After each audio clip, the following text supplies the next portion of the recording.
தமிழக வெற்றி கழகத்தை பொறுத்தவரையிலும்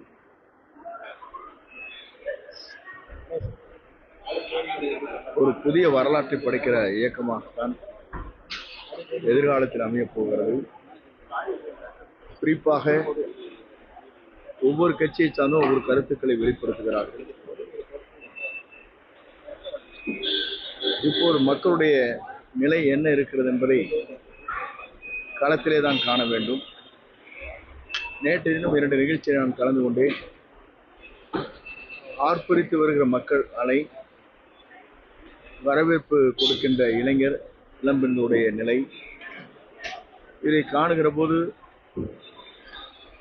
முதலிடம் 2வது இடம் என்பது அல்ல, உலகத்திலே செல்வாக்கு மிக்க யார் என்பதை ஆய்வு ஒன்று நடைபெற்றிருக்கிறது. அதிலே பார்க்கின்ற போது முதலிடத்தை பெறுபவர் தமிழக வெற்றி கழகத்தினுடைய தலைவர் வெற்றி தளபதி தான் என்பதை புள்ளிவிவரங்கள் சொல்லிக் கொண்டிருக்கிறது.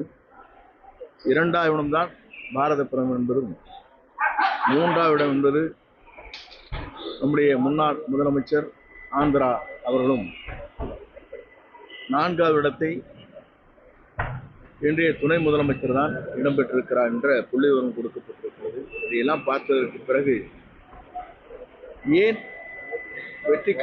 தமிழக வெற்றி கழகத்தை எல்லோரும் கூர்ந்து கவனித்துக் கொண்டிருக்கிறார் சொன்னால், முதலிடத்திலே வந்து கொண்டிருக்கிறது, அடுத்த முதல்வர் அவர்தான் என்பதை காலம் பதில் சொல்ல இருக்கிறது. அந்த கருத்திற்கெல்லாம் நாம் பதில் சொல்வது சரியாக இருக்காது. எங்களை பொறுத்தவரையும் தெளிவாக, நிலையாக நாளை எதிர்காலத்தை நோக்கி எங்கள் பயணங்கள் மேற்கொள்ளப்பட்டிருக்கிறது. ஒரு நல்லவர் தமிழ்நாட்டில் முதலமைச்சராக வர வேண்டும் என்பதுதான்.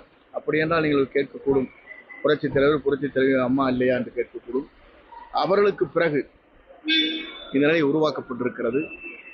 2 கட்சியும் வேண்டாம், புதிய ஒரு முகம் தேவை என்பதுதான் தமிழ்நாட்டுடைய இளைஞர்கள், இளம்பெண்கள், பெண்களும் சொல்லிக் கொண்டிருக்கிறார். குறிப்பாக உங்கள்கிட்ட கேட்டால் உங்கள் இல்லங்களிலேயே கூட தெரியும்.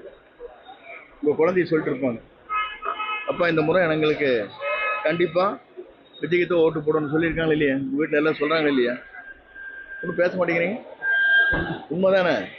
அப்படி இருக்கிற போது மற்ற ஒரு கருத்திற்கு பதில் சொல்வது சரியா?